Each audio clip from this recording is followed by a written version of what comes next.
जय हिंद दोस्तों।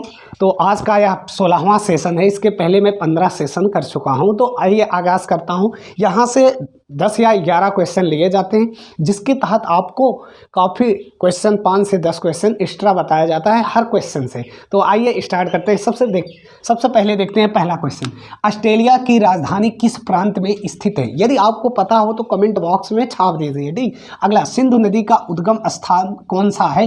मतलब सिंधु नदी कहाँ से निकली है, इनकी कौन सी सहायक नदियां हैं, और ऑस्ट्रेलिया में कितने प्रांत हैं, इस सब विषयों पर चर्चा किया जाएगा। अगला, एंजिल नामक जलप्रपात किस देश में स्थित है और किस महाद्वीप में स्थित है, इन सब बातों को। और ये सबसे अधिक ऊंचाई पर स्थित है एंजिल नामक जल प्रपात। किसी कार्बाइड के नाम से जाना जाता है? कार्बाइड किसको कहते हो, उसका रासायनिक सूत्र या सूत्र क्या होगा, इन सब विषयों पर। अगला, पंचायती राज्य व्यवस्था किस विषय की सूची है? तो पंचायती राज्य व्यवस्था किस विषय की सूची है? मतलब राज्य सूची, समवर्ती सूची या संघ सूची, इन तीनों में से आपको बताना होगा किस सूची का विषय है। यदि पता हो तो कमेंट बॉक्स में छाप दीजिए। अगला, मूल संविधान में कितनी भाषाओं का उल्लेख है? अब आपको बताना है कि मूल संविधान में कितने भाषाओं का उल्लेख है, वर्तमान में कितनी भाषाएं हैं और ये किस अनुच्छेद में है। अगला, LAN का पूर्ण रूप क्या होगा, इसका फुल फॉर्म क्या होगा, ये आपको बताना है। अगला, रक्त में कितना प्रतिशत प्लाज्मा होता है? प्लाज्मा और रुधिर कणिकाएं होती हैं और रक्त में, तो दोनों में परसेंटेज कितना होता है, ये आपको जानना होगा। तुम मुझे खून दो मैं तुम्हें आज़ादी दूं, किसका नारा है? मतलब यह नारा किसने दिया? गति का प्रथम समीकरण क्या है? और 11वां क्वेश्चन है, चांदी विद्युत का क्या है? मतलब सुचालक है या कुछ चालक है? तो आज का मोटिवेशन देखते हैं। तो ये आपका पहले से 11वें क्वेश्चन का आंसर आप कमेंट बॉक्स में छाप दीजिए। ठीक। तो आइए देखते हैं। जिंदगी में मुश्किलें आना पार्ट ऑफ लाइफ है। मतलब मुश्किल आएगा, ये मतलब लाइफ का एक पार्ट है, अंग है, ऐसा समझ लो। और उनमें से हंसकर बाहर आना ये आर्ट ऑफ लाइफ है। मतलब आपकी कला है, उससे बाहर आना भी एक कला है। अब सबसे पहले समस्या को समझते हैं। ऐसा कोई व्यक्ति नहीं है जिसके पास समस्या ना हो, और समस्या से बाहर कैसे आना है ये भी आपको समझना है। सबसे पहले तो आपको कोई भी समस्या है उस पर सोचो कम, मतलब इतना विचार कर लो कि उस समस्या से बाहर निकलना कैसे है। यदि आप कोई ऐसा समस्या नहीं है जिसका निदान ना हो। ठीक। ये बातें आप सुने होंगे। यहाँ तक समस्या से ग्रसित जो श्री राम पुरुषोत्तम राम थे, जिनको भगवान का दर्जा भी दिया जाता है, वो भी समस्या से ग्रसित थे। तो हमारा जीवन क्या है? जब आपको लगने लगे कि मुझे बहुत समस्या है, तो अपने से जो नीचे कोट के व्यक्ति हों उनको झांकिए और देखिए उनकी समस्याएं क्या है। हमारे पास तो सब कुछ है, ऑटोमेटिक आपको संतुष्टि मिल जाएगी। हो सकता है आपको बातें ना समझना, ऐसे समझ लो कि श्री राम भगवान, जो भी मानते हो आप, मैं भी जो मानता हूँ, पुरुषोत्तम राम श्री राम, 14 वर्ष का वनवास हुआ, उनको भी समस्या झेलने पड़े। और उसी वनवास के दौरान उनके जो धर्म पत्नी थी वो भी क्या, अपहरण हो गया, तब भी समस्या झेलना पड़ा। उसके बाद जाकर वहाँ पुल बनाकर और युद्ध करना पड़ा। ये ऐसी समस्या, मतलब अब समस्या तो आएगी ही। ऐसे ही हमारे जीवन में सदैव कोई भी काम आप करोगे उसके दो पहलू होंगे, सकारात्मक और क्या, नकारात्मक। आप एग्ज़ाम दोगे तो दो ही बात है, या तो फेल हो गए या तो पास हो गए। अब आपके ऊपर डिपेंड करता है आप कैसे उस पर मेहनत करते हो, कितना खरा उतरते हो। सबसे ज़रूरी बात है कि आप टाइम को मैनेजमेंट करो। कहा जाता है कि वर्तमान सही कर लो, अपना जो प्रेजेंट चल रहा है इसको सही कर लो। बहुत सोचो ना, यदि आप सोचोगे तो समस्या ऑटोमेटिक गंभीर होगा। ज़्यादा आप सोचो ना, बस इतना सोचो कि समस्या से बाहर कितना है, कैसे आना है, बस उसी पर थोड़ा सा कार्य करो और समस्या से बाहर। बेमतलब का समस्या यदि आप सोचोगे तो प्रॉब्लम होगा ही। और भी बातें हैं कि समस्या से कैसे। सबसे ज़रूरी बात कि टाइम को आप मैनेजमेंट करो। यदि आप टाइम पकड़ लिए तो समझ लो सब कुछ पकड़ लिए। टाइम ही सब कुछ है, कहते नहीं टाइम इज़ मनी, टाइम ही सब कुछ है। इसलिए समय को आप बेकार ना करो। आपके लाइफ में ऐसे उतार चढ़ाव हमेशा लगे रहेंगे, बस समय को आपको बराबर ध्यान देना है, पंक्चुअल, जैसे भी आप एडजस्ट कर सको। कहते नहीं रुका हुआ पानी भी बेकार होता है। ठीक। तो आपको अपने रुकने मत दो और लगातार मेहनत करते रहो। जो भी रहता है आगे आता है उसे डेवलप करते रहो, लगातार उन्नति करते रहो। ठीक। तो आइए, तो ज़िंदगी में मुश्किलें आना पार्ट ऑफ लाइफ है और उनमें से बाहर निकलना ये आर्ट ऑफ लाइफ है। तो ये बहुत बड़ी बात है। इसके मतलब पीछे आप बहुत चीज़ें तुलनात्मक ढंग से अपने तरीके से भी ले सकते हो, आपके जीवन में भी घटित होगा। आपको जब मन ना कहे कि मुझे पढ़ने का मन ही नहीं है या कोई और कारण आ जाता है, या जैसे मुझे अभी गर्मी लग रहा है, मैं एकदम भीग चुका हूँ, ठीक, अब मुझे लग रहा है कि मैं पढ़ाऊँ ना, लेकिन यदि मैं छोड़ देता हूँ तो ये गलत बात है। अपने को कोमल बहुत मत बनाओ, इतना हार्ड बनाओ कि सहने की क्षमता हो जाए। जब सहने लगोगे तो ऑटोमेटिक एक समस्या नज़र नहीं आएगी। अब जब कहते नहीं है कि एक आग लग जाएगी या किसी को देख लोगे, जब एक अलग सी फीलिंग आएगी तो ऑटोमेटिक आप वो समस्या समझोगे ही नहीं। जो काम है वो समस्या काहे की, ठीक। तो आइए स्टार्ट करते हैं। ऑस्ट्रेलिया की राजधानी किस प्रांत में स्थित है? तो आपका परम आंसर होगा पहले का न्यू साउथ वेल्स। तो न्यू साउथ वेल्स ऑस्ट्रेलिया देखोगे तो ये 5 प्रांतों में बटा है। 5 प्रांत कैसे? ये आपका ऑस्ट्रेलिया हो गया, ठीक। ये ऑस्ट्रेलिया तो ये पश्चिम भाग हो जाएगा इसका, पश्चिमी ऑस्ट्रेलिया, और ये उत्तरी ऑस्ट्रेलिया, ये दक्षिणी ऑस्ट्रेलिया आपका कौन सा दक्षिणी, और ये ऊपर वाला जो एक केप यार्क है, केप यार्क प्रायद्वीप है, इसी को बोलेंगे आप। ये 1 2 3 और एक क्या ऊपर वाले को बोल दोगे क्वींसलैंड। क्या बोलोगे? क्वींसलैंड। और इसको बोलोगे New South Wales, New South Wales. तो इसी में आपका कैनबरा स्थित है। कैनबरा कहाँ? ऑस्ट्रेलिया की जो राजधानी है वो किस प्रांत में स्थित है, यही पूछा जा रहा है। तो आप बताओगे कि न्यू साउथ वेल्स में ऑस्ट्रेलिया की राजधानी कैनबरा स्थित है। कैनबरा स्थित है। यदि आपसे पूछा जाए कि पर्थ कहाँ स्थित है, तो पर्थ ये आपके पश्चिम में स्थित है। ब्रिस्बेन कहाँ स्थित है? तो ये ब्रिस्बेन स्थित है। यदि आपसे पूछा जाए रम कहाँ स्थित है, तो ये आपका रम यहाँ पर स्थित है। तो ऐसे मतलब ये स्थान स्थित हैं। और इसके नीचे आपका एक द्वीप है जिसे आप तस्मानिया बोलोगे, तस्मानिया। तो कैनबरा और तस्मानिया के बीच में बॉस जलसंधि है। कौन सा? बॉस जलसंधि। इसके पहले मैं बॉसपोरस की जलसंधि बताया था, और किसके बीच में है ये आप उसे बता दो। बॉसपोरस की जलसंधि, जहाँ पर केरिच जलसंधि बताए थे, वही बॉसपोरस की जलसंधि किन महासागरों को जोड़ती है ये आपको बताना है, या किन 2 जल को जोड़ती है बॉसपोरस की जलसंधि, ये आपको बताना है। तो ऑस्ट्रेलिया में यहाँ पर ग्रेट डिवाइडिंग पर्वत श्रृंखला है, और इसी क्षेत्र में आपको कोरल सागर में बैरियर भित्ति है, बृहत बैरियर भित्ति है जो प्रवाल का बना है, कैल्शियम कार्बोनेट का बना है। बाकी यहाँ पर 6 मरुस्थल पाए जाते हैं। कितने? 6 मरुस्थल। अभी आपको मैप में पूरा दिखा दे रहे हैं। तो इसीलिए इसे क्या बोला जाता है? ऑस्ट्रेलिया को प्यासी भूमि का देश बोला जाता है, प्यासी भूमि का देश। बाकी यूरोप का क्या है? वो झीलों का महाद्वीप है, और उसी में फिनलैंड है जो क्या सबसे ज़्यादा वहाँ पर झीलें पाई जाती है। तो ये ऑस्ट्रेलिया का है। आपको मैप में दिखा देते हैं कि ऑस्ट्रेलिया है कहाँ। ये देखिए आपका ऑस्ट्रेलिया महाद्वीप। ऑस्ट्रेलिया महाद्वीप में आपका ये क्वींसलैंड, न्यू साउथ वेल्स और उत्तरी ये दक्षिणी ऑस्ट्रेलिया, इस साइड आपका ये पश्चिमी ऑस्ट्रेलिया, और इसी न्यू साउथ वेल्स में ये आपको कैनबरा दिख रहा होगा।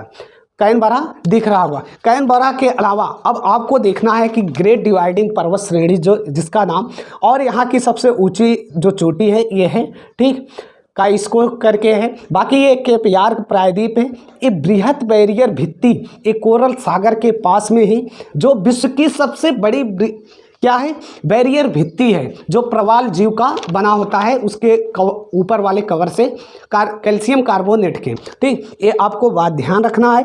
ऊपर यहाँ पर आपको मिल जाएगा आराफूरा सागर, और नीचे इस साइड मिल जाएगा दक्षिण महासागर, और इस साइड प्रशांत महासागर, ये कोरल। और बाकी यहाँ पर ये जो मरुस्थल है, विक्टोरिया मरुस्थल यहाँ का सबसे बड़ा मरुस्थल है, विक्टोरिया मरुस्थल, और ग्रिप्सन मरुस्थल, ग्रेट सैंडी मरुस्थल, और ये आपको मिल जाएगा यहाँ पर स्टुअर्ट स्टोनी मरुस्थल और तनामी मरुस्थल। किम्बरली का पठार भी मिलेगा, यहीं पर किम्बरली का पठार भी मिलेगा। ये सब आप स्थान को देख लीजिए।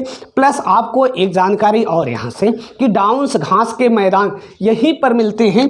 ये वाला क्षेत्र यहाँ पर मर्रे और डार्लिंग 2 नदियों के बीच का जो क्षेत्र होता है इसी को बोलते हैं डाउन्स घास का मैदान, ठीक। तो यहाँ पर डार्लिंग और मर्रे नदियों के बीच का जो क्षेत्र होता है उसी को बोलते हैं डाउन्स घास का मैदान। बाकी ये ग्रेड डिवाइडिंग पर्वत श्रेणी है, ये आपको बात याद रखना है। बाकी ऑस्ट्रेलिया की राजधानी एक कैनबरा हो जाएगा। तस्मानिया यहाँ है।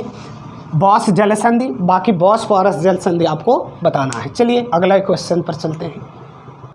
सिंधु नदी का उद्गम स्थान कौन सा है? तो तिब्बत के मानसरोवर झील से। ये मानसरोवर झील से, ये आपका आंसर होगा सरोवर झील से। वहाँ से सिंधु नदी का उद्गम हुआ। ये अपना जल अरब सागर में गिराती है। कहाँ गिराती है? अरब सागर में गिराती है। अब इनकी 5 सहायक नदियाँ हैं। कितनी? 5 सहायक नदियाँ हैं। इन नदियों का मैं नाम बता चुका हूँ। ऊपर क्या है? झेलम, ऐसे लिख लो, चेनाब, ये सबसे ऊपर सिंधु, उसके बाद चेनाब, झेलम, रावी, व्यास और क्या? सतलज हो जाएगा, सतलज। अब व्यास ऐसी नदी है जो सिर्फ भारत में बहती है। कहाँ? सिर्फ भारत में बहती है। रावी नदी रोहतांग दर्रे से होकर जाती है। बाकी झेलम नदी बारालाचा दर्रे से होकर जाती है, बारालाचा दर्रे से होकर जाती है। अब बात करें सतलज, तो ये सिपकिला दर्रे से होकर जाती है। किस दर्रे से? सिपकिला दर्रे। और जितने दर्रे बताएं, रोहतांग दर्रे और बारालाचा, सिपकिला, ये सभी है हिमाचल प्रदेश में। कहाँ है? हिमाचल प्रदेश में। और ये सिंधु की सहायक नदियां हैं चेनाब, झेलम, रावी, व्यास और क्या? सतलज। सतलज नदी पर ही भाखड़ा नांगल परियोजना है और झेलम नदी पर वुलर झील है जो मीठे पानी की झील है। तो यहाँ से आप इतनी बातें लिख सकते हो। सिंधु नदी का उद्गम स्थान कौन सा है? तो मानसरोवर का झील जो कि तिब्बत में स्थित है। बारालाचा से कौन? झेलम, उसके बाद रावी रोहतांग से, व्यास सिर्फ भारत में बहती है और सतलज सिपकिला दर्रे से होकर गुजरती है। तो यहाँ से जो इंपॉर्टेंट क्वेश्चन थे उसे मैं बता दिया। अगला क्वेश्चन देखते हैं। इंजिल नामक जलप्रपात किस देश में स्थित है? तो ये आपका आंसर हो जाएगा वेनेजुएला। ये किस महाद्वीप का देश है? तो ये दक्षिणी अमेरिका का देश है। दक्षिणी अमेरिका यदि क्षेत्रफल की दृष्टि से देखें तो इसका चौथा क्रम है। पहले पर एशिया, दूसरे पर अफ्रीका, तीसरे पर उत्तरी अमेरिका और चौथे पर दक्षिणी अमेरिका, पांचवें पर आपका अंटार्कटिका, छठे पर यूरोप और सातवें पर ऑस्ट्रेलिया सबसे छोटा महाद्वीप है। तो वेनेजुएला, यहीं पर आपको एंडीज पर्वत श्रृंखला मिल जाता है, एंडीज पर्वत श्रृंखला। और यहीं पर नीचे अर्जेंटीना साइड में आपको पंपास घास के मैदान मिल जाते हैं। इसके पहले मैं आपको अभी बताया डाउन्स घास के मैदान कहाँ? ऑस्ट्रेलिया में। असवाना घास के अफ्रीका में, पेरी घास के उत्तरी में, स्टेपिस यूरोप और एशिया दोनों में, स्टेपिस कहेगा यूरोप और एशिया दोनों में। बाकी लानोस घास के मैदान यही वेनेजुएला में ही पाया जाता है। लानोस घास के मैदान यही पाया जाता है। और यहाँ पर विश्व का सबसे ऊंचा एंजिल जलप्रपात स्थित है। किस देश में? वेनेजुएला में। और बात किया जाए तो यहाँ पर कंपोज, ये बड़ा सा आपका ब्राज़ील रहता है। ब्राज़ील में ही कंपोज घास के मैदान, किस घास के? कंपोज घास के मैदान। बाकी अटकामा मरुस्थल दक्षिणी अमेरिका में ही है। कोटोपैक्सी सक्रिय ज्वालामुखी है जो कि कहाँ है? इक्वाडोर साइड में है। और भी ओजोस डेल सलाडो, ये आपका चिली के नीचे साइड में है, अर्जेंटीना साइड, जो मृत ज्वालामुखी का उदाहरण है। कौन सा? Ojos del Salado. बाकी कोटोपैक्सी है, कोटोपैक्सी। बाकी बात किया जाए एंडीज पर्वत श्रृंखला का, तो यहाँ इसकी सबसे ऊंची चोटी जो है वो है एकांका गुआ। कौन सा? एकांका गुआ। लगभग ये 7000 मीटर ऊंची है। कितना ऊंची है? बाकी विश्व की जो सबसे ऊंची चोटी है वो माउंट एवरेस्ट है, 8848। तो यहाँ की कुछ बातें हुआ, आप लिखना चाहो तो लिख लो। चिली के जानते रहो, ये कॉपर का क्या है? सबसे ज़्यादा यहाँ कॉपर की प्राप्ति किया जाता है चिली से। अगला क्वेश्चन देखते हैं। किसे कार्बाइड के नाम से जाना जाता है? तो कार्बाइड के नाम से किसे जाना जाता है? यूरिया को कार्बाइड के नाम से जाना जाता है। तो यूरिया का यदि आपसे फार्मूला पूछा जाए तो NH2CO NH2, ये आपका अकार्बनिक होगा और इसका फार्मूला होगा NH2CO NH2 यूरिया का फार्मूला होगा। ठीक, यदि इसमें पूछा जाए यूरिया में नाइट्रोजन की कितनी परसेंटेज होता है, तो ये आपका 46% होता है। आपके जो खाद आता है उसके बोरियों में लिखा रहता है 46% क्या होता है, नाइट्रोजन होता है यूरिया में। यदि बात किया जाए कि वायुमंडल में यूरिया की नाइट्रोजन की मात्रा कितना है, तो वायुमंडल में नाइट्रोजन की मात्रा है 78%। कितना है, 78%। उसके बाद दूसरे नंबर पर आता है आपका ऑक्सीजन, जो कि लगभग 22% है। कितना है, 21 दशमलव कुछ या 22। उसके बाद कार्बन डाइऑक्साइड, आर्गन जैसी निकली और गैसें आती हैं। तो वायुमंडल में 78% आपका क्या है, नाइट्रोजन है। बाकी यूरिया में 46% नाइट्रोजन होता है। ये आपको जानकारी होना चाहिए। अगला क्वेश्चन है, पंचायती राज्य व्यवस्था विषय किस सूची में रखा गया है, तो 5वें का परम आंसर हो जाएगा। ये आप लिख लो, राज्य सूची का विषय है। किसका, राज्य सूची का विषय। सूची आपको 3 बताया जाता है, एक राज्य सूची, एक समवर्ती सूची, एक संघ सूची। संघ सूची में दोनों कानून बना सकते हैं, मतलब राज्य और केंद्र दोनों। और राज्य सूची में राज्य बनाएगा और संघ सूची में वो केंद्र बनाएगा। तो आपको सूचियां पता होना चाहिए। सूचियों को किस अनुसूची में रखा गया है, तो इस 7वीं अनुसूची में। संविधान के 12 अनुसूचियां हैं वर्तमान में, तो उस 12 वर्तमान अनुसूचियों में 7वीं जो अनुसूची है, सूची का सूची है। 7वीं क्या है, सूची का सूची है। बाकी 6ठा में क्या है, वो 4 राज्यों को पूर्व में जो है उनको विशेष दर्जा दिया गया है, ATMM। ये मैं शॉर्टकट आपको बता दे रहा हूँ। बाकी आपको 5वें में अनुसूचित जनजातियाँ और चौथे अनुसूची में राज्यसभा के स्थानों का आवंटन। तीसरी अनुसूची में वेतन और भत्ते की बात नहीं, शपथ हुआ। उसके बाद दूसरी में क्या है, वेतन और भत्ते। और पहली अनुसूची में क्या है, संघ और उसके राज्य से क्षेत्र। 7 तक तो मैं बता दिया। अब 8वीं से सुन लीजिए। 8वीं में क्या है, मतलब भाषा है, लैंग्वेज है। जितनी भाषाएं हैं 22 भाषाओं का उल्लेख 8वीं अनुसूची में है। 9वीं में भूमि सुधार है। 10वें में दल बदल है। 11वें में पंचायती राज्य है। 12वें में नगर पालिका। पुनः सुन लीजिए, पहले में क्या है, संघ और उसके राज्य क्षेत्र। दूसरे में है वेतन और भत्ते। तीसरे में है शपथ। चौथे में है राज्यसभा के स्थानों का आवंटन। 5वें में है अनुसूचित और जनजातियों का वो वर्णन। और 6वें में है आपका ये पूर्वोत्तर के 4 राज्यों के लिए ATMM, इनके स्थान विशेष करके। और 7वें में है सूचियों का सूची, ये 7वें में है। 8वें में भाषा है। 9वें में भूमि सुधार। 10वें में दल बदल। 11वें में पंचायती राज्य और 12वें में आपका नगर पालिका है। तो ये 12 अनुसूचियां हैं जिसको आपको मैं बता दिया।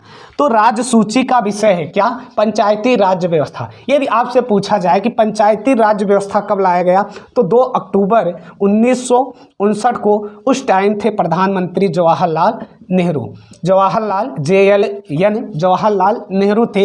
यदि पूछा जाए कि सर्वप्रथम कहाँ लाया गया, तो राजस्थान के नागौर जिले में। किस जिले में, नागौर जिले में ये सबसे पहले पंचायती राज व्यवस्था को लाया गया। यदि आपसे पूछ लिया जाए कि नागौर जिले के किस गांव में, तो बगधरी गांव में। किस गांव में, बगधरी गांव में ये सर्वप्रथम लाया गया क्या, पंचायती राज्य व्यवस्था। इसका मतलब समझ लो, इसके मतलब 3 पार्ट हो जाएंगे।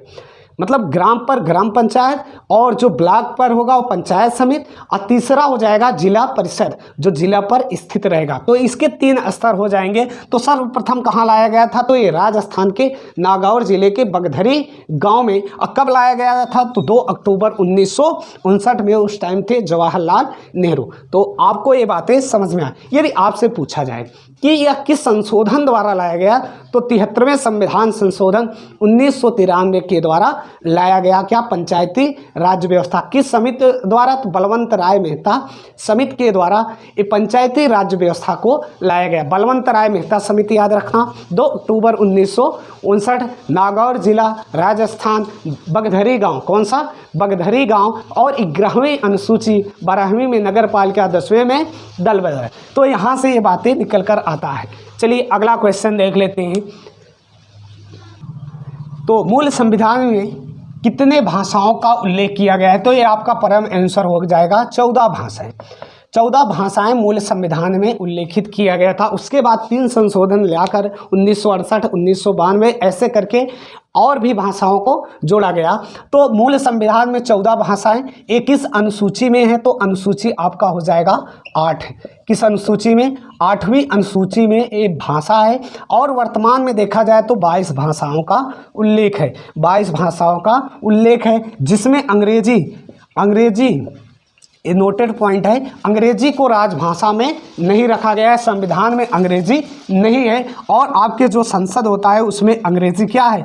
भाषा है, संसद में अंग्रेजी भाषा है। तो मूल संविधान में 14 भाषाओं का उल्लेख है, ये 8वीं अनुसूची में है। वर्तमान में 22 भाषाओं का उल्लेख है। ठीक, अगला क्वेश्चन देखते हैं, लैन का पूर्ण रूप क्या होगा? तो इसका हो जाएगा लोकल एरिया नेटवर्क है। ये लोकल एरिया नेटवर्क हो जाएगा, लैन का पूर्ण रूप आप इसे जानिए। ठीक, अगला हो जाएगा रक्त में कितने प्रतिशत प्लाज्मा होता है? तो ये आपका हो जाएगा 55 से 60%। कितना होता है? 55 से 60। अब दोनों कंडीशन हो सकता है, 55 भी हो सकता है, 60। यदि रक्त की बात किया जाए तो रक्त को 2 पार्टों में, एक को प्लाज्मा और दूसरे को रुधिर कणिकाएं। तो रुधिर कणिकाएं में ही आपका क्या है? वो रक्त, लाल रक्त वाला WBC, RBC और प्लेटलेट्स, और आपका क्या हो जाएगा? प्लेटलेट्स। तो प्लाज्मा की बात करें तो कितने परसेंटेज है? 55 से 60% ये प्लाज्मा होता है। बाकी देखा जाए तो 45 से 40% रुधिर होता है। यदि WBC का जीवन काल देखा जाए तो 3 से 4 दिन, या कहीं कहीं पर 1 हफ्ते लिखा रहता है। बाकी RBC का जीवन काल 120 दिन होता है। रेड ब्लड होता है, ये क्या? वाइट ब्लड होता है। और इसे वाइट ब्लड को ही क्या बोलते हैं? पहरेदार। तो पहरेदार बोला जाता है, मतलब ये क्या होता है? इससे क्षमता बढ़ती है, आपके अंदर जो लड़ने की क्षमता होता है रोगों से, वो लड़ने की क्षमता किससे होता है? WBC से। तो RBC में क्या होता है? हीमोग्लोबिन के कारण यह लाल होता है। किसके कारण? हीमोग्लोबिन के कारण यह लाल होता है। ठीक, तो ये बातें आपको याद रखना है। प्लाज्मा 55 से 60%। ठीक, अगला क्वेश्चन, तुम मुझे खून दो मैं तुम्हें आज़ादी दो, यह किसका नारा था? तो सुभाष चंद्र बोस का। 9वें का हो जाएगा सुभाष चंद्र बोस। और दिल्ली चलो इन्हीं का नारा है कि तुम मुझे खून दो मैं तुम्हें आज़ादी दूँ, चलो दिल्ली चलते हैं। ठीक, तो ये सुभाष चंद्र बोस का याद रखना। ठीक, आराम हराम है किसका है? आप कमेंट बॉक्स में कर सकते हो। अगला क्वेश्चन, गति का प्रथम समीकरण क्या होता है? तो गति का जो प्रथम समीकरण होता है वो V = U + AT होता है। क्या होता है? V = U + AT होता है। सेकेंड समीकरण हो जाएगा S = UT + 1/AT² होता है। तो S = UT + 1/2AT² होता है। थर्ड समीकरण होता है V² = U² + 2AS होता है। यदि V की बात किया जाए तो ये अंतिम वेग है, और U क्या है? प्रारंभिक वेग है। A क्या है? त्वरण है, जिसका मात्रक मीटर प्रति सेकंड स्क्वायर होता है। बाकी T क्या है? टाइम है, मतलब समय है। S विस्थापन है आपका, और U ये प्रारंभिक वेग, T टाइम, और 1/2 ये तो नंबर हो गया। A क्या है? त्वरण है, ये ध्यान रखना। और इसमें भी वही हो जाएगा। S क्या है? विस्थापन है। तो ये आपका 10 क्वेश्चन। 11वां क्वेश्चन है, चांदी विद्युत का क्या है? मतलब चांदी सुचालक है या कुचालक? तो विद्युत का चांदी क्या होता है? सुचालक होता है। और यदि बात किया जाए तो सबसे ज़्यादा चांदी, उसके बाद कॉपर, उसके बाद एल्युमिनियम। ये आपको 3 क्रम याद रखना है। सबसे ऊपर चांदी, उसके बाद एल्युमिनियम, कॉपर, उसके बाद एल्युमिनियम। ध्यान देना, चांदी के बाद कॉपर Cu 29 परमाणु क्रमांक, Ag क्या होता है? चांदी का होता है 47, एल्युमिनियम का परमाणु क्रमांक 13 होता है। ये बातें आपको पता होना चाहिए। ठीक, तो ये आपके 11 क्वेश्चन कंप्लीट हुए। पुनः एक बार देख लेते हैं, ऑस्ट्रेलिया की राजधानी किस प्रांत में स्थित है? सबसे पहले आपको ऑस्ट्रेलिया की राजधानी जानना है, कैनबरा। तो ये किस प्रांत में स्थित है? मैं अभी बताया, ये आपका न्यू साउथ वेल्स में स्थित है। कहाँ? न्यू साउथ वेल्स में स्थित है। सिंधु नदी का उद्गम स्थल कौन सा है? तो ये मानसरोवर झील है, तिब्बत में स्थित है। एंजिल नामक जलप्रपात किस देश में है? वेनेजुएला में स्थित है, जो कि दक्षिण अमेरिका का यह देश है। किसे कार्बाइड के नाम से जाना जाता है? तो यूरिया को कार्बाइड के नाम से जाना जाता है, NH2CO NH2। पंचायती राज व्यवस्था किस विषय की सूची है? तो राज्य विषय की सूची है और पंचायती राज्य व्यवस्था। मूल संविधान में कितने भाषाओं का उल्लेख किया है? तो 14 भाषाओं का उल्लेख किया गया है। LAN का पूर्ण रूप क्या होगा? Local area network. Local area network. रक्त में कितना प्रतिशत प्लाज्मा होता है? तो 55 से 60% क्या होता है? प्लाज्मा होता है। तुम मुझे खून दो मैं तुम्हें आज़ादी दूँ, एक किसका नारा था? तो सुभाष चंद्र बोस। और दिल्ली भी चलो किसका था? इन्हीं का।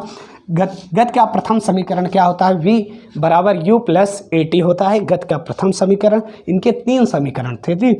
और चांदी विद्युत का क्या है? तो चांदी विद्युत का सुचालक है। यदि आपको यह सेशन अच्छा लगे तो शेयर, कमेंट, लाइक जो भी हो कर देना, और चैनल पर नए हो तो सब्सक्राइब जरूर कर लेना। प्ले स्टोर में खुद का अपना एप्लीकेशन है, वहाँ से भी आप देख सकते हो। जय हिंद। यूराल पर्वत कहाँ स्थित है? तो यूराल पर्वत एशिया और यूरोप के मध्य सीमा बनाता है। यूराल जो पर्वत है वो एशिया और यूरोप के मध्य क्या सीमा बनाती है? चेनाब नदी किस दर्रे से होकर गुजरती है? तो चेनाब नदी बारालाचा दर्रा से होकर गुजरती है। और इसके अतिरिक्त यदि आपसे पूछे सतलज नदी किस दर्रे से? तो सिपकिला दर्रे से और रावी रोहतांग दर्रे से। ये जितने दर्रे के नाम लिए सभी कहाँ हैं? हिमाचल प्रदेश में है। अगला, जल्लीकट्टू किस राज्य का पर्व है? तो ये तमिलनाडु का पर्व है और यहीं पर पोंगल त्योहार भी मनाया जाता है। इसमें क्या होता है? मनुष्य और सांड, उसके सिर पर पोटली बांधकर और उसे पकड़ा जाता है। ठीक। संवेग का नियम न्यूटन के किस नियम को कहते हैं? तो संवेग का नियम न्यूटन के द्वितीय नियम को कहते हैं। कहा जाता है जड़ से क्रिया, मतलब प्रथम नियम को जड़त्व का नियम और द्वितीय नियम को संवेग का नियम, तीसरे नियम को क्रिया और प्रतिक्रिया का नियम कहते हैं। अगला, संसार में दिन रात कब बराबर होते हैं? ये छूट गया था क्या क्वेश्चन? चलो अभी कर लेते हैं। तो 21 मार्च और 23 सितंबर को दिन रात बराबर होते हैं। ये छूट गया था क्वेश्चन, इसे पुनः देख लेना। 21 मार्च और 23 सितंबर को संसार में दिन और रात बराबर होते हैं, चाहे उत्तरी ध्रुव हो या दक्षिणी ध्रुव हो। ठीक। पनामा नहर किन 2 सागरों को जोड़ते हैं? तो पनामा नहर प्रशांत महासागर को अटलांटिक महासागर से जोड़ते हैं। अनुच्छेद 40 किससे संबंधित है? अनुच्छेद 40 एक ग्राम पंचायत के संगठन से संबंधित है।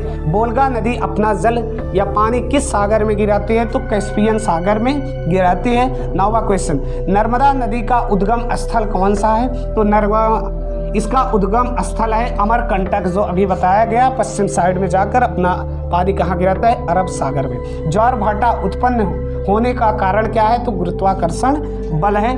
कानों में ध्वनि का प्रभाव कितने समय तक रहता है? तो 1/10 सेकेंड तक रहता है। सामर्थ्य का सूत्र क्या होता है? तो सामर्थ्य बराबर होता है कार्य बटा समय, और इसका मात्रक भी बताया गया वाट। ठीक है, तो आइए पहला क्वेश्चन देखते हैं। बैंकॉक किस नदी के किनारे बसा है? तो ये आपको बताना है किस नदी के किनारे? तो छायो फ्राया नदी के किनारे बसा है। एक बाइट में कितना बिट होता है? तो 8 बिट होता है। तिस्ता किसकी सहायक नदी है? तो ब्रह्मपुत्र की। ताइवान का पुराना नाम क्या है? तो फार्मोसा है। हिंद महासागर का सबसे गहरा स्थान कौन सा है? तो ये सुंडा है। 2 देशांतर के बीच की दूरी को क्या कहते हैं? गोरे। और ये दूरी होता है 111.3 किलोमीटर। काली मृदा का निर्माण किस चट्टान से? तो बेसाल्ट।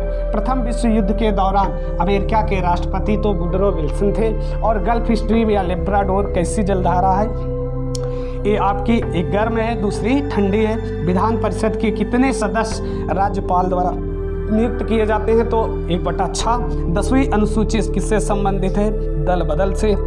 और किस अनुच्छेद में अध्यादेश जारी किया जाता है? तो आपका 1, 2, 3, 123। तो इन सब बातों को याद रखना। मस्त रहिए, खुश रहिए, खूब पढ़िए। अपने स्वास्थ्य का ख्याल रखिए, अपना ऐसा बिहेवियर रखिए कि आपसे लोग सुरक्षित महसूस करें। मिलते हैं पुनः अगले वीडियो में, तब तक के लिए जय हिंद। और एक बात ध्यान देना, यदि आपको ये सेशन अच्छा लगा हो तो सेशन को शेयर जरूर करना और लाइक वाला जो भी बटन हो उसे दबा देना। और चैनल पर नए हो तो सब्सक्राइब जरूर कर लेना, क्योंकि आपके सब्सक्राइब से मुझे क्या ऊर्जा मिलेगी। आपको भी ऊर्जा चाहिए, मुझे भी ऊर्जा चाहिए। जय हिंद। भार का मात्रक क्या होता है? न्यूटन होता है। अभी मैं बताया कि भार बराबर द्रव्यमान गुणे त्वरण होता है। मुख्यमंत्री किसके समक्ष शपथ लेते हैं? तो जो राज्य के राज्यपाल होते हैं उनके समक्ष शपथ लेते हैं। माउंट मैकिनले किस पर्वत की चोटी है? तो माउंट मैकिनले ये रॉकी पर्वत श्रृंखला का जो अलास्का वाला क्षेत्र है उसकी ये चोटी है। जी का मात्रा क्या होता है? तो न्यूटन मीटर स्क्वायर प्रति किग्रा स्क्वायर होता है। भारत की सबसे ऊंची चोटी क्या है? K2 गार्डविन एस्टिन बोलते हो। कपास की खेती के लिए कौन सी मिट्टी उपयुक्त होती है? तो ये काली मृदा है। नर्मदा और ताप्ती नदियाँ अपना जल किस सागर में गिराती हैं? तो ये अपना सागर अरब सागर में। कौन से सागर में? अरब सागर में। ठीक, अगला, क्लोरीन की संयोजकता कितनी होती है? 1। धनार ऋणायन की बात करें तो क्लोरीन क्या है? ऋणायन है।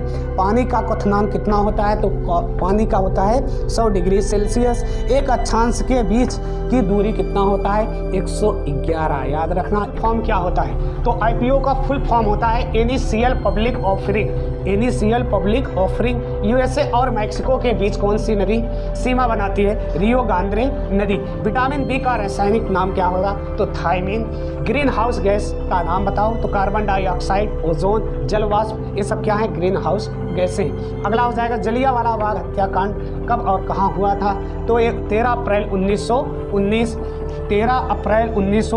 अमृतसर पंजाब में। डायोप्टर किसका मात्रक है? तो लेंस की क्षमता का मात्रक। दूरदृष्टि निवारण है कौन सा लेंस? तो ये उत्तल लेंस। बुझे हुए चूने का सूत्र क्या हो जाएगा? CaO। कौन सा? CaO हो जाएगा। और नाटो का मुख्यालय कहाँ है? ब्रुसेल्स, जो बेल्जियम में है। सबसे गहरी झील कौन सी है? बैताल झील। तो ये आपके मैकेंजी नदी किस महाद्वीप में स्थित है? तो ये आपका उत्तरी अमेरिका में स्थित है। कहाँ स्थित है? उत्तरी अमेरिका में स्थित है। सिंधु की कौन सी सहायक नदी सिर्फ भारत में बहती है? तो ये आपका व्यास है। कौन सा? व्यास। यमन की राजधानी क्या है? यमन की राजधानी साना है। डेसिबल किसका मात्रक है? तो ये ध्वनि की तीव्रता का। अगला, अराफुरा सागर ऑस्ट्रेलिया के किस दिशा में स्थित है? तो ये उत्तर दिशा में स्थित है, ऊपर साइड में। ठीक, पापुआ न्यू गिनी के पास। और उसके बगल में देखोगे तो कोरल सागर है। बाकी कलिंग तट भारत के किस दिशा में? तो ये पूर्व में कलिंग तट है। पश्चिम वेस्ट बंगाल वाला और आंध्र प्रदेश के क्षेत्र वाला। भारत का एकमात्र सक्रिय ज्वालामुखी बैरन द्वीप ज्वालामुखी है जो अंडमान निकोबार द्वीप समूह में स्थित है। ओम किसका मात्रक? तो ओम प्रतिरोध का मात्रक। निर्वाचन का उल्लेख किस भाग में किया गया है? तो ये भाग 15 है। पंचायती राज्य व्यवस्था का उल्लेख किस भाग में? तो भाग 9 में। और अनुसूची की बात किया जाए तो 11वीं अनुसूची में। किसमें है? 11वीं अनुसूची में। एक कंप्लीट आपके 10 क्वेश्चन हो गए। तो कौन सी नदी मकर रेखा को 2 बार काटती है? परम आंसर होगा लिम्पोपो नदी मकर रेखा को 2 बार काटती है। जी का मान ध्रुवों पर कितना होता है? तो जी का मान ध्रुवों पर महत्तम होता है। ध्रुवों पर महत्तम होता है और विषुवत रेखा पर न्यूनतम होता है। वायुमंडलीय दाब को किसके द्वारा मापा जाता है? तो बैरोमीटर द्वारा। किसके द्वारा? बैरोमीटर द्वारा। गतिज ऊर्जा का सूत्र क्या होगा? 1/2 mv² हो जाएगा। वित्तीय आपात किस अनुच्छेद में है? तो अनुच्छेद 360 में है वित्तीय आपात। गुरु शिखर किस पर्वत की चोटी है? तो अरावली पर्वत की चोटी है। मसूरी पर्वत कहाँ स्थित है? तो उत्तराखंड यूके, जहाँ फूलों की घाटी है। यूके फूलों की घाटी। राष्ट्रपति का वर्तमान वेतन तो कितना है? 5 लाख है वर्तमान वेतन। जापान के द्वीपों का क्रम कौन सा है? तो यस के एक क्रम हो जाएगा। होक्काइडो, हिंसू, शिकोको और क्या? किन्सो। और योग दिवस कब मनाया जाता है? तो योग दिवस 21 जून को मनाया जाता है। तो हृदय के किस भाग से शुद्ध रक्त आता है? तो बायां अलिंद। अलिंद में आता है। दाएं में क्या आता है? अशुद्ध। और बाएं में क्या आता है? शुद्ध रक्त है। Left right, left right. तो ये लेफ्ट में क्या होगा? शुद्ध रक्त आता है। अगला, जल में घुलनशील कौन सा विटामिन है? तो ये आपका BC है। कौन सा? BC। बाकी KE, DA क्या है? वसा में घुलनशील। श्वसन में बाहर निकली ऑक्सीजन की मात्रा कितना होता है? 17%। और कार्बन डाइऑक्साइड की मात्रा कितना होता है? 4%। ईस्ट किस प्रकार का जीव है? तो ये है मृतजीवी। मृतजीवी है। मृतजीवी है ईस्ट। वह कौन सा महाद्वीप है जहां एक भी देश नहीं है? तो अंटार्कटिका है। क्या है? अंटार्कटिका है। अंतर्राष्ट्रीय महिला दिवस कब मनाया जाता है? ये 8 मार्च को मनाया जाता है। और पुरुष दिवस कब मनाया जाता है? 19 नवंबर को। उसी दिन क्या ये शौचालय दिवस भी मनाया जाता है 19 नवंबर, याद रखना। बाकी राष्ट्रीय महिला दिवस कब मनाया जाता है? 13 फरवरी को। अंतर्राष्ट्रीय महिला दिवस 8 मार्च को। कायिक प्रवर्धन किसके द्वारा संभव है? तो पत्तियों, तनाव और शाखाओं द्वारा ये संभव है। राज्यपाल की नियुक्ति किस अनुच्छेद में है? तो नियुक्ति की बात तो 155 होगा। नियुक्ति की बात किस में होगा? 155 में। और पादप में जल का समाहन किसके द्वारा होता है? तो जाइलम के द्वारा। रक्त का पीएच मान कितना होता है? 7.4 होता है। तो संसद में संयुक्त अधिवेशन बुलाने का कौन सा अनुच्छेद है? 108 है। IMF की स्थापना कब हुई? तो जुलाई 1944 में। विश्व की सबसे चौड़ी जलसंधि कौन सी है? डेविस जलसंधि है। समता का अधिकार किस अनुच्छेद से किस अनुच्छेद तक है? तो 14 से 18 है। अर्घ किसका मात्रक है? अर्घकारी का मात्रक है। साबुनीकरण क्या है? साबुनीकरण तेल और वसा में जब क्षार मिलाते हो उससे जो अपक्रिया होता है वही साबुनीकरण कहलाता है। कौन सी नदी मकर रेखा को 2 बार काटती है? लिम्पोपो नदी 2 बार काटती है। त्वरण का मात्रक क्या होता है? तो मीटर प्रति सेकेंड स्क्वायर होता है। धोने वाले सोडे का रासायनिक सूत्र क्या होगा? Na2CO3। हृदय से शरीर की ओर रक्त ले जाने वाली नसों को क्या कहते हैं? तो धमनियाँ कहते हैं या धमनी कहते हैं। तो ये कंप्लीट 10 क्वेश्चन। वह राष्ट्रीय पार्क कहाँ स्थित है? तो मणिपुर में है। यूक्रेन की राजधानी कीव है, इस पर भी चर्चा किया गया है, वीडियो को देख लेना। मिशिगन झील किस देश में स्थित है? तो यह USA में स्थित है। अस्पृश्यता छुआछूत का अंत किस अनुच्छेद में है? तो 17 में है। रैम कैसी मेमोरी है? तो ये प्राथमिक मेमोरी है। पंपास घास के मैदान किस देश में है? तो पंपास घास के मैदान अर्जेंटीना और उरुग्वे साइड में है, जो दक्षिण अमेरिका का हिस्सा है। और भारत का दक्षिणतम बिंदु क्या है? इंदिरा पॉइंट है। भारत के किस द्वीप पर प्रवाल भित्ति पाया जाता है? तो ये लक्षद्वीप में है। एक कैलोरी में कितना जूल होता है? 4.18 जूल होता है। धारा का मात्रक क्या होता है? अभी मैं बताया एम्पियर होता है। विभवांतर का मात्रक वोल्ट हो जाएगा। देखिए दूसरी सबसे लंबी नदी कौन सी है? तो अमेजन है। पंचायती राज व्यवस्था किस अनुच्छेद में? तो 11वें अनुच्छेद में। बेरिंग जल संधि किन महाद्वीपों से मतलब किन किन महाद्वीपों को अलग करता है? तो उत्तरी और एशिया महाद्वीप का। सबसे गर्म ग्रह कौन सा है? तो शुक्र है आपका। ओम का मात्रक है? तो ओम प्रतिरोध का मात्रक है। ATM का आविष्कार या सर्वप्रथम प्रयोग किसने किया था? तो जॉन शेफर्ड ने किया था। कौन किया था? John shepherd. ATM का फुल फॉर्म क्या होगा? Automated teller machine. महान युद्ध या प्रथम विश्व युद्ध का समय काल क्या था? अभी मैंने बताया 28 जुलाई 1914 से 11 नवंबर 1918 के बीच। अगला, सूर्य का औसतन ताप कितना होता है? तो 6000 डिग्री सेल्सियस होता है सूर्य का। और इस पर सबसे ज़्यादा जो एक गैसीय गोला है, सबसे ज़्यादा क्या है? हाइड्रोजन है। पहले नंबर पर 71% हाइड्रोजन, उसके बाद दूसरे नंबर पर क्या है? हीलियम है। खाने वाले सोडे का रासायनिक नाम होगा सोडियम बाई कार्बोनेट NaHCO3। नेत्र में प्रतिबिंब कहाँ बनता है? तो नेत्र में प्रतिबिंब बनता है रेटिना पर। ये आते हैं। डेट्रॉइट शहर किसके लिए प्रसिद्ध है? तो डेट्रॉइट शहर मोटर गाड़ियों के सामान के लिए प्रसिद्ध है। ठीक। और बास्फोरस की जलसंधि किस सागर को जोड़ता है? तो काला सागर और क्या? मरमरा सी को जोड़ता है। पेरी घास के मैदान कहाँ पाए जाते हैं? तो उत्तरी अमेरिका में पाए जाते हैं। किस संशोधन द्वारा 21 वर्ष से 18 वर्ष कर दिया गया? तो 61वां संविधान संशोधन 1989। ठीक। यदि किसी भी पदार्थ का आयतन बढ़ा दिया जाए तो घनत्व क्या हो जाएगा? कम हो जाएगा। कूलाम किसका मात्रक है? तो आवेश का। HTML का फुल फॉर्म क्या होगा? Hyper text marker language. ठीक। अरल सागर किन किन देशों से सीमा साझा करता है? तो अरल 2 देशों से, उज्बेकिस्तान और क्या? कजाकिस्तान। फिटकरी का सूत्र क्या होगा? K2SO4 Al2SO4 का थ्राइस 24 H2O। जल का pH समान कितना होगा? 7। ठीक। तो नेक्स्ट वीडियो में करते हैं। दुनिया का सबसे बड़ा कार्गो विमान कौन सा है?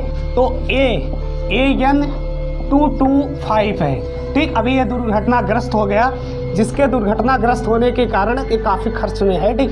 दूसरा है शून्य भेदभाव दिवस कब मनाया जाता है? तो 1 मार्च को। बाइपा की खान किस प्रायद्वीप में है स्थित है? केप यार्क में।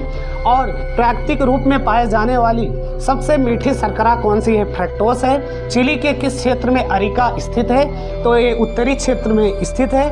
1 मीटर में कितना माइक्रोन? तो 10⁻6 माइक्रोन होगा। आपात उपबंध किस भाग में है? तो भाग A18 में है। एक नाटिकल में कितने किलोमीटर के बराबर? तो 1.86 किलोमीटर के बराबर होगा। अर्धवृत्त की परिधि क्या होगा? अभी मैंने बताया R2 + पाई होगा। सोलोमन द्वीप कहाँ स्थित है? तो ऑस्ट्रेलिया के उत्तर पूर्व में स्थित कोरल सागर के पास में ही सोलोमन द्वीप स्थित है। ये ऑस्ट्रेलिया महाद्वीप में। ठीक।